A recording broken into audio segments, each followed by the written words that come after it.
and gentlemen, thank you for joining me today. We are here to discuss the 8 C's of the caring core values and the appreciation of these values in healthcare. Let's start by exploring the first core value, compassion. Compassion is at the heart of nursing. It means showing empathy, understanding, and kindness towards our patients. It's about connecting with them on a deeper level and providing comfort and support during their healthcare journey. Let's say we have a 70-year-old patient who has been admitted to the hospital after a fall at home that resulted in a hip fracture.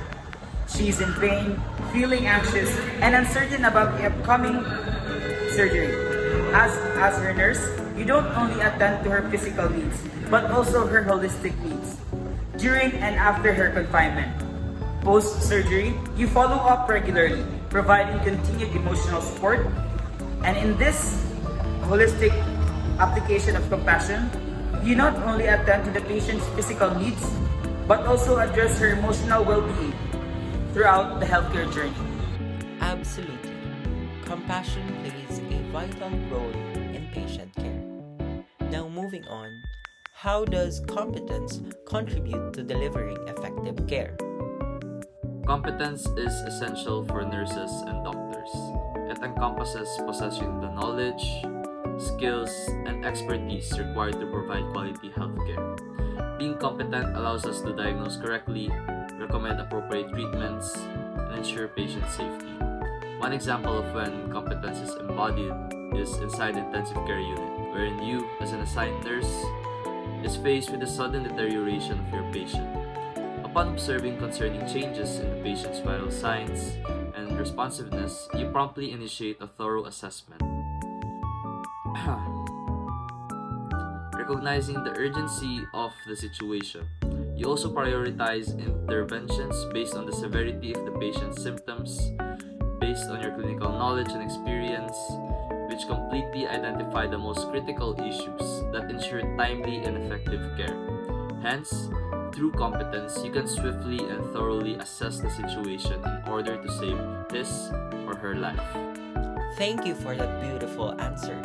Moving on to confidence. How does it impact caregiving? Confidence is key when working as a social worker.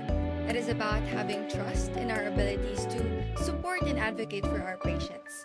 By being confident, we can provide the guidance and reassurance needed to navigate challenging situations. Say, for example, in a busy hospital setting, you, as assigned nurse for a diabetic patient with a complex medical history, notices a discrepancy in the medication plan that could potentially lead to adverse effects. Through confidence, you approach the medical team, articulating your concerns assertively and initiating a collaborative discussion. Backed with your knowledge and expertise, you provide an evidence-based explanation emphasizing the patient's individual needs and preferences. I do agree to that statement. Moving on to culture. How is it involved in caregiving? Culture is intricately involved in caregiving as it encompasses the beliefs, values, and life ways of individuals, shaping how care is given and received. For instance, if you have a Jehovah's Witness patient admitted for a surgical procedure, the core value of nursing culture is exemplified through a thoughtful and respectful approach to his religious beliefs. After conducting a thorough cultural assessment, the nurse embraces the patient's faith, coordinating with the healthcare team to align his care plan with Jehovah's Witness principles. This involves the careful consideration of alternative treatments and procedures, legal considerations related to advance directives, and open communication about potential risks and benefits. Proactively implementing blood conservation strategies and developing a crisis plan demonstrates a commitment to respecting his religious beliefs while ensuring quality care. I appreciate your input and the information you've shared. Let's move on to communication. How does communication play a crucial role in fostering successful, caring relationships? I believe that communication isn't just about words. It is the exchange of meanings through symbols. It is vital in fostering meaningful connections and teamwork, emphasizing that it's key to a positive workplace for both those in care and the staff in the context of having an 85-year-old patient with advanced stage cancer who has decided to transition to hospice care, or the type of care that focuses on the care, comfort, and quality of life of a person with a serious illness who is approaching the end of life. Thus, communication is evident with your empathetic and tailored approach to conveying sensitive information. As a nurse, I do believe that having communication is crucial for the betterment of nurse-patient relationships. How about conscience? How is this beneficial to this relationship? Conscience is a state of moral awareness, a compass directing one's behavior according to the moral fitness of things. Conscience grows out of one's experience and the process of valuing oneself and others. Nurses of care will increase their knowledge of deeper moral understanding in order to respond to moral and ethical issues confronting them and their patients. Honesty is present in genuine care when a nurse sees patients as they are and acts accordingly without prejudice. This moral awareness can be applied to a terminally ill patient, whatever their diagnosis. Nurses can try to help the patient to the best of their ability to achieve a quality of life and prepare for death. This could be achieved by the patient being free of distressing symptoms, emotionally and spiritually free of pain, and able to live. Truly, conscience does play a big role in providing and understanding what these patients need. Let's move on to the next value, commitment.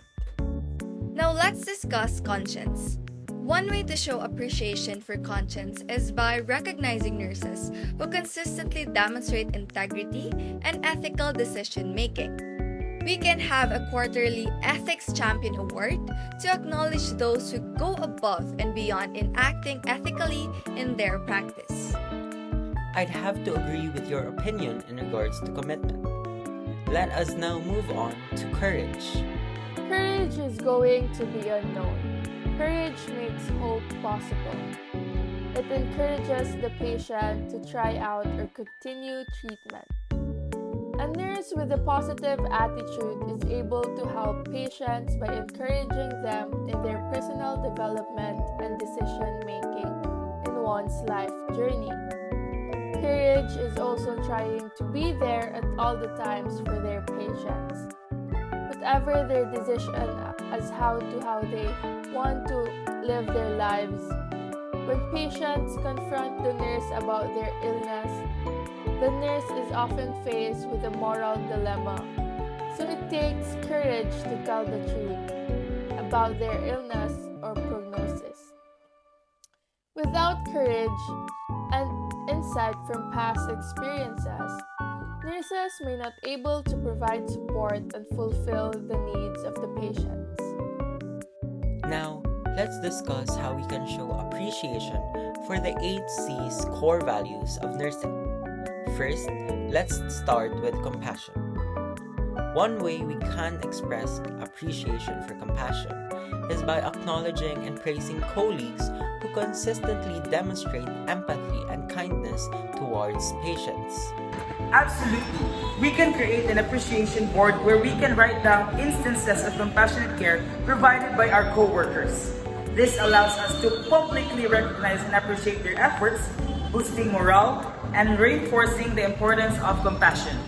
I love that suggestion. Moving on to competence. We can organize educational workshops or lunchtime presentations where nurses can share their expertise and skills in different areas.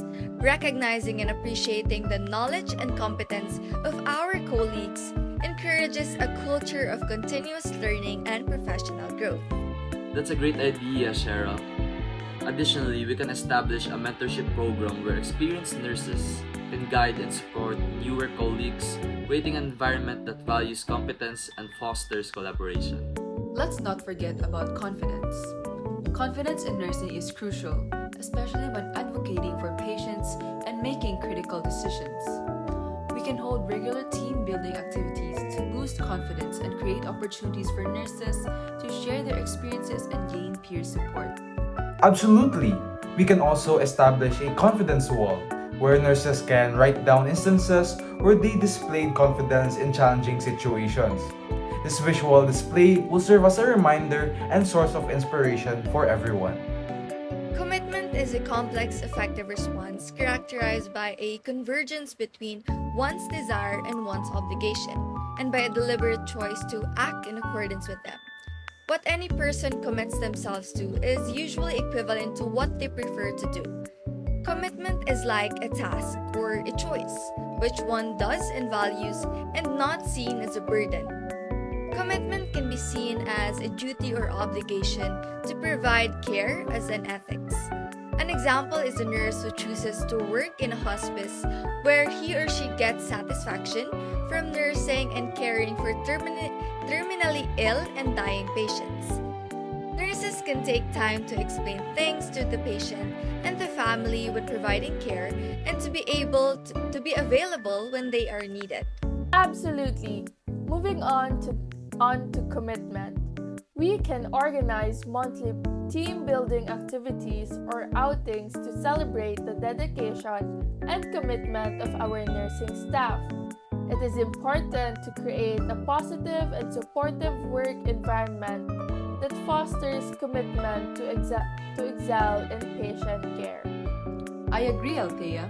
We can also create a commitment spotlight bulletin board where nurses can post notes of appreciation for their colleagues who consistently go the extra mile and demonstrate unwavering commitment.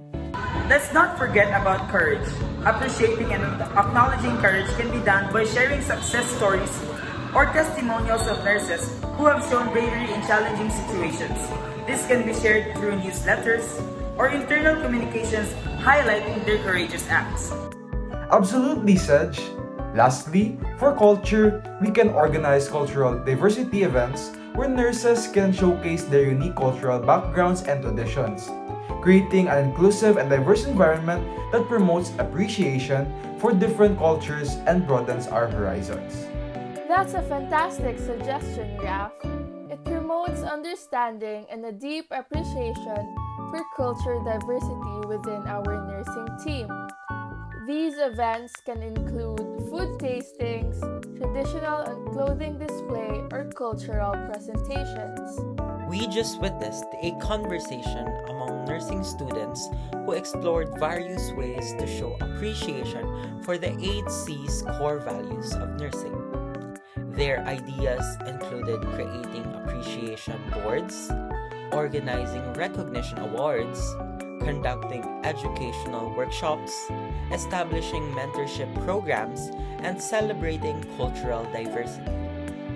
By expressing appreciation for these core values, nurses can foster a positive and supportive work environment that enhances patient care and strengthens the nursing profession.